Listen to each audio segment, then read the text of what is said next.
இந்த காணொளியில் மொத்தம் நம்ம 3 விஷயங்களை பார்க்க போகிறோம். முதல் விஷயம் இன்ட்ரோவர்ட் எக்ஸ்ட்ரோவர்ட் இவங்க 2 பேர்த்துக்கிட்ட இருக்கிற டிஃப்ரென்ஸ் என்ன, யார் என்னென்ன செய்வா அப்படின்னு நம்ம பார்க்க போகிறோம். அடுத்தது ரெண்டாவது, நாம் இன்ட்ரோவர்ட்டா எக்ஸ்ட்ரோவர்ட்டானு எப்படி கண்டுபிடிக்கிறது அது ஒன்று பார்க்க போகிறோம். அடுத்தது மூணாவது, இன்ட்ரோவர்ட்டாக இருக்கிறது பரவாயில்லையா எக்ஸ்ட்ரோவர்ட்டாக இருக்கிறது பரவாயில்லையா, இவங்க 2 பேர்த்தில் யார் சிறந்தவங்க அப்படின்னு பார்க்க போகிறோம். இந்த காணொளி எல்லாருக்குமே பயனுள்ளதாக இருக்க போது. இது உங்கள் சர்வே மைண்ட் சேனல். முதல்ல நம்ம கார்ல் யூங் அப்படின்னா யாருன்னு பார்த்துடலாம். இவர் தான் இன்ட்ரோவர்ட் எக்ஸ்ட்ரோவர்ட் அப்படிங்கிற வார்த்தையை கண்டுபிடிச்சவர். இவர் ஒரு சைக்காலஜிஸ்ட். இவர் கண்டுபிடிச்சதில் என்ன சொல்கிறாங்கன்னா, இன்ட்ரோவர்ட்டாக இருக்கிறவங்க கம்மியாக பேசுவாங்க, எப்பயுமே தனிமையில் இருக்க விரும்புவாங்க, அவங்களுக்கு ஃப்ரெண்ட்ஸுன்னு யாரும் அவ்வளோவா இருக்க மாட்டாங்க அப்படின்னு சொல்கிறாங்க. இதுக்கு காரணம் என்ன சொல்கிறாங்கன்னா, இன்ட்ரோவர்ட்டாக இருக்கிறவங்க அவங்களுக்கு மூளை தூண்டுதல் கொஞ்சம் அதிகமாக இருக்குமா. அதாவது ஏதோ ஒரு விஷயத்தை சிந்தனை பண்ணிக்கிட்டே இருப்பாங்களாம். அவங்க சிந்தனை பண்ணுற விஷயங்களை மற்றவங்க கிட்ட பகிர மாட்டாங்களாம். முடிஞ்ச அளவுக்கு அவங்க சிந்தனை பண்ணுறது எல்லாமே அவங்களுக்குள்ளேயே வச்சுப்பாங்க. அடுத்தது எக்ஸ்ட்ரோவர்ட்டாக உள்ளவங்க மக்கள் கூட அதிகமாக பேச விரும்புவாங்களாம். ஃப்ரெண்ட்ஸ் கூட அதிகமாக பேசுவாங்க, ரிலேட்டிவ்ஸ் கூட அதிகமாக பேசுவாங்க, இல்லைன்னா சாதாரண மக்கள்கிட்ட அதிகமாக பேசுவாங்க. ஸோ அவங்களுக்கு பேசுகிறது ரொம்ப பிடிக்கும். அதனால் அவ்வளோவா அவங்க சிந்தனைகள் பண்ண மாட்டாங்க. ஸோ இப்போ உங்களுக்கு புரிஞ்சிருக்கும், இன்ட்ரோவர்ட்டாக இருக்கிறவங்க அதிகமாக சிந்தனையிலேயே இருக்கிறதுனால ஒருத்தர்கிட்ட அவ்வளோ சீக்கிரம் பேச மாட்டாங்க. ஆனால் எக்ஸ்ட்ரோவர்ட்டாக உள்ளவங்க அதிகமாக சிந்தனைகள் செய்ய மாட்டாங்க, மக்கள் கூட எப்பயுமே ஜாலியாக பேச தான் அவங்க விரும்புவாங்க. இந்த விஷயங்களை பல ஆராய்ச்சி மூலமாக சைக்காலஜிஸ்ட் கண்டுபிடிச்சிருக்காரு. இன்னும் இவர் நிறைய விஷயங்களை சொல்கிறாரு.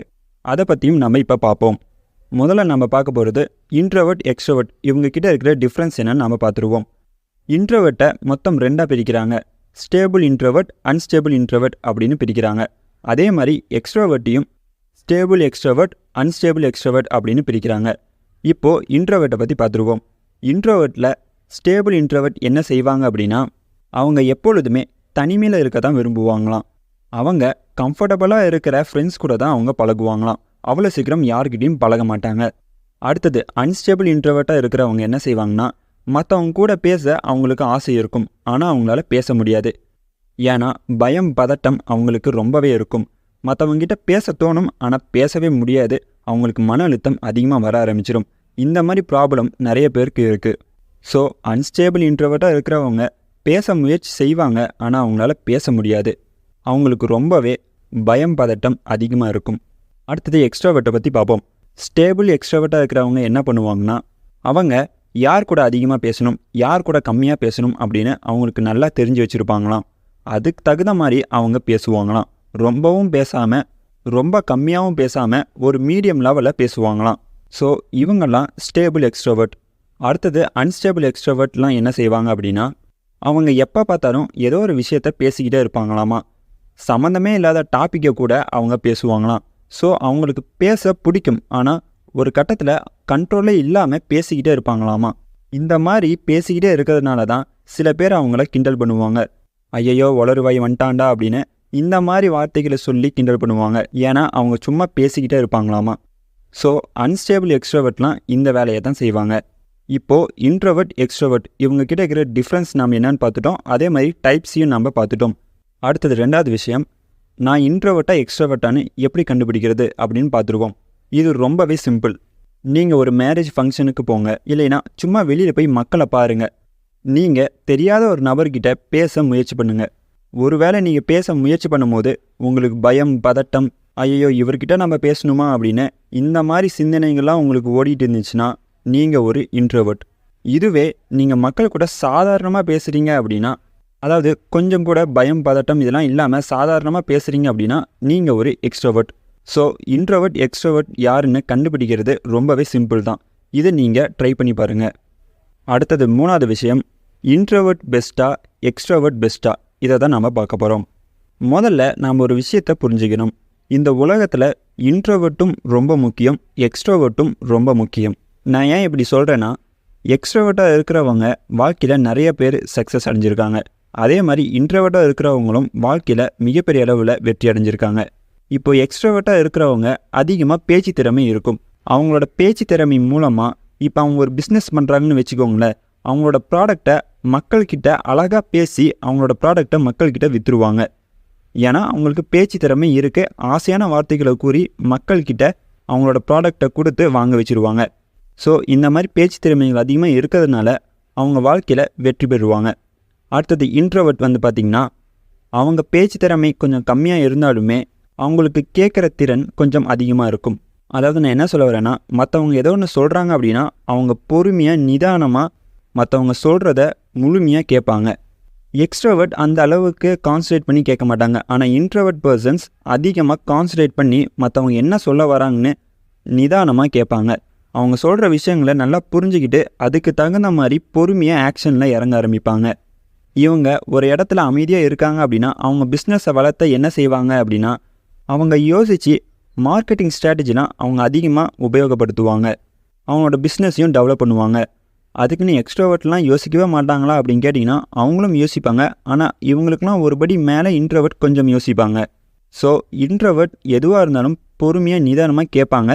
எக்ஸ்ட்ரோவர்ட் உள்ளவங்க பேச்சு திறமை அதிகமாக இருக்கிறதுனால அவங்களோட ப்ராடக்டை மக்களுக்கு சுலபமாக விற்றுருவாங்க.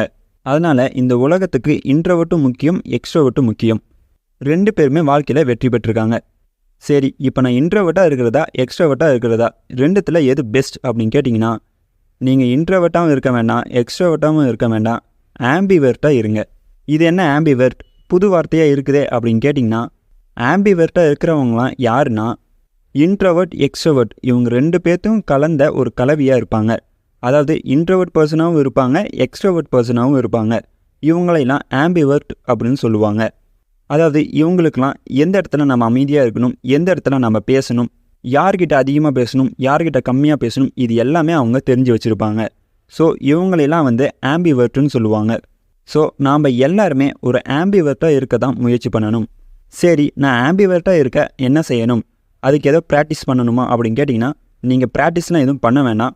உங்களுடைய வாழ்க்கை அனுபவங்களை வச்சியே நீங்கள் ஆம்பிவர்ட்டாக மாறிடுவீங்க. அதாவது இப்போ உதாரணமாக சொல்லணுன்னா, இப்போ நீங்கள் இன்ட்ரோவர்ட்டாக இருக்கீங்க, நீங்கள் மற்ற இடத்துல அதிகமாக பேச மாட்டீங்க. இது மூலமாகவே நிறைய ஆப்பர்ச்சுனிட்டிஸ் நீங்கள் மிஸ் பண்ணிடுவீங்க. அப்போது ஒரு கட்டத்தில் இதை நீங்கள் உணருவீங்க. ஐயோ, நம்ம அமைதியாகவே இருக்கோமே, ஏதோ ஒரு இடத்துல நம்ம பேசி தான் ஆகணும் அப்படின்னு உங்களை நீங்களே முடிவெடுத்து உங்களை நீங்களே மாற்றிப்பீங்க. அதாவது இன்ட்ரோவர்ட்டாக இருந்து ஆம்பிவர்ட்டாக நீங்கள் கொஞ்சம் கொஞ்சமாக மாற ஆரம்பிப்பீங்க. அதே மாதிரி தான் எக்ஸ்ட்ரோவர்ட்டும். அவங்க அதிகமாக பேசுகிறதுனாலேயே அவங்களுக்கு பிடிக்காமல் போயிடும். அப்போது அவங்களும் இந்த விஷயத்தை உணர்ந்து அவங்களும் ஆம்பிவர்ட்டாக மாற முயற்சி பண்ணுவாங்க.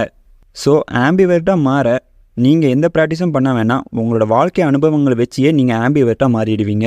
அதனால் இன்ட்ரோவர்ட் பெஸ்ட்டாக எக்ஸ்ட்ரோவர்ட் பெஸ்ட்டாக அப்படின்லாம் வந்து நம்ம சொல்லாமல் ஆம்பிவர்ட்டாக இருக்க முயற்சி பண்ணுவோம். வாழ்க்கையில் வெற்றி பெற்றவங்க எல்லாருமே ஒரு சில பேர் இன்ட்ரோவர்ட்டாக இருந்திருப்பாங்க, இல்லைன்னா ஒரு சில பேர் எக்ஸ்ட்ரோவர்ட்டாக இருந்திருப்பாங்க. அவங்க எல்லாருமே அவங்களோட வாழ்க்கை அனுபவங்களை வச்சு கொஞ்சம் கொஞ்சமாக அவங்க ஆம்பிவர்ட்டாக மாறி இருப்பாங்க. இப்போ நான் சொன்ன விஷயங்கள் உங்களுக்கு புரிஞ்சுது அப்படின்னா கமெண்ட் பாக்ஸில் கமெண்ட் பண்ணுங்கள். இல்லை கமெண்ட் பண்ண சலுப்பாக இருக்குன்னா லைக்காச்சும் பண்ணுங்கள். அப்போ தான் எத்தனை பேருக்கு புரிஞ்சுதுன்னு எனக்கு தெரிய வரும். கண்டிப்பாக நான் சொன்ன விஷயங்கள் உங்களுக்கு புரிஞ்சிருக்கும்னு நான் நம்புகிறேன். நம்ம சேனலில் சைக்காலஜி பற்றியும் செல்ஃப் டெவலப்மெண்ட் பற்றியும் நிறையா நம்ம பார்த்துட்டு வரோம். கண்டிப்பாக இது எல்லாமே உங்களுக்கு பயனுள்ளதாக இருக்கும். மறக்காமல் நம்ம சேனலை சப்ஸ்கிரைப் பண்ணிக்கோங்க, பெல் பட்டனையும் ஆன் பண்ணிக்கோங்க. அப்போ தான் நாங்கள் போகிற வீடியோஸ் உங்களுக்கு நோட்டிஃபிகேஷனாக வரும். மீண்டும் மற்றொரு காணொளியில் சந்திப்போம். இது உங்கள் சர்வே மீன் சேனல்.